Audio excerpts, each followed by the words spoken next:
When I was young, my dad used to take lots of photos and still have that camera, and I use it to this day for my photography and for my work. There are a lot of influences around me that influence the way I view things and the way I choose to make music. Being in London actually started my craft. When I came here and I found the classes that I've done with the Art of Islamic Pattern and the Princess School, I was like, whoa, this is like a whole new world, and I'm loving it. I enjoy being able to write and allowing someone to feel something that they never were feeling.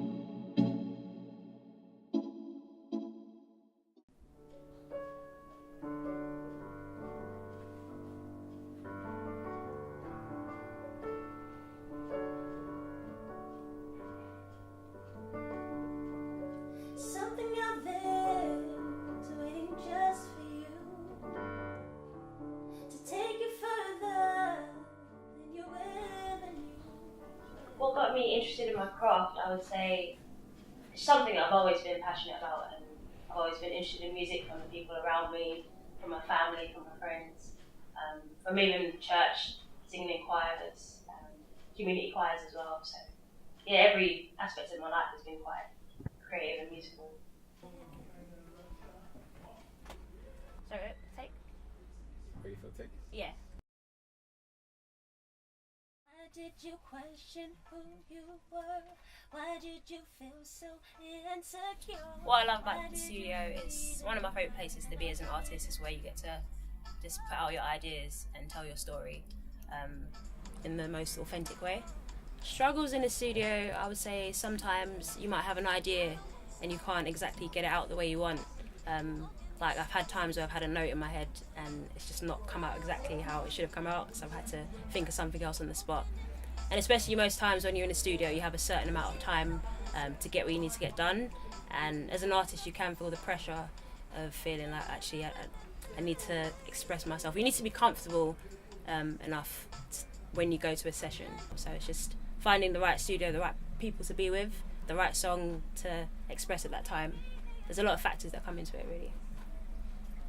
I must be many, many women for you. I must be many, many women for you. I must be strong but not intimidating, soft but not weak, loving but not needy, loyal but not clingy.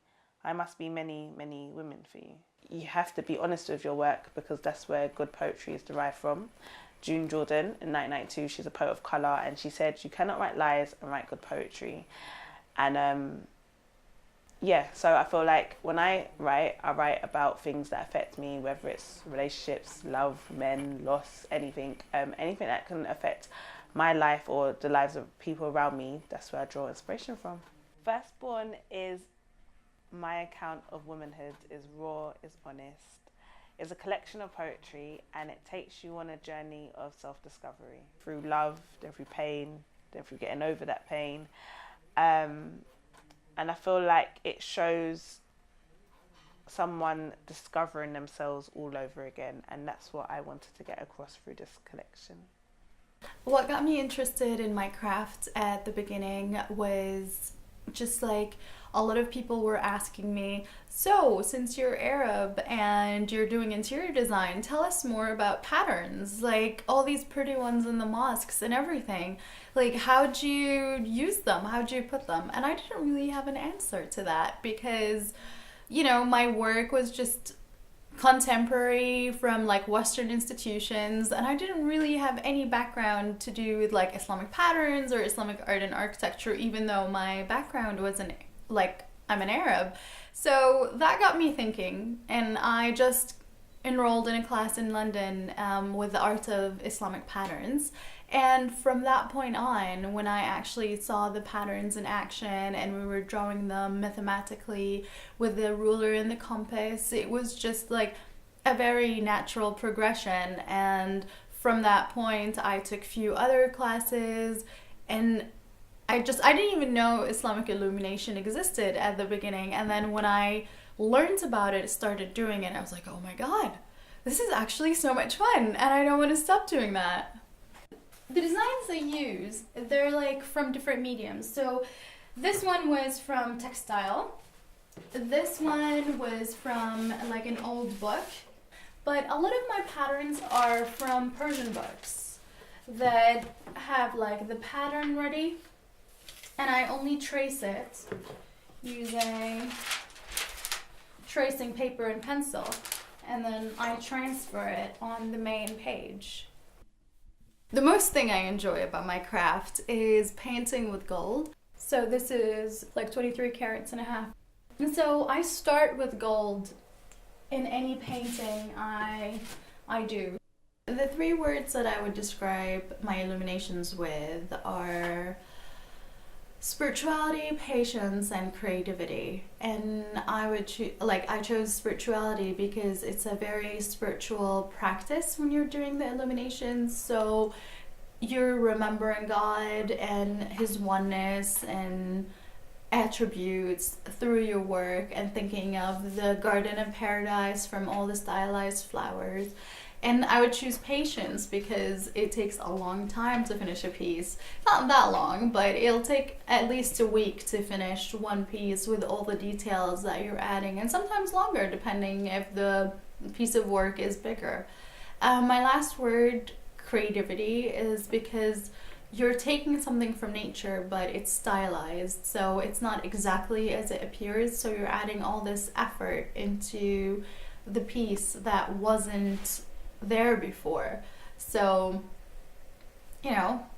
it's a very creative process. 2 years ago, I did this 1 week arts and activism course called Voices That Shake, and it really helped me see the potential of using art as a tool to resist, a tool for activism, and a medium to translate my messages or important ideas into to reach people in a more creative way. So yeah, Sula Collective is this online, well, it was originally like an online platform or zine forum by people of colour, and I shot the cover. Yeah, I did like the formatting of it. I taught myself how to use InDesign from like YouTube videos and like random people just telling you how to do stuff on YouTube. Pursuing art in general is hard, and especially when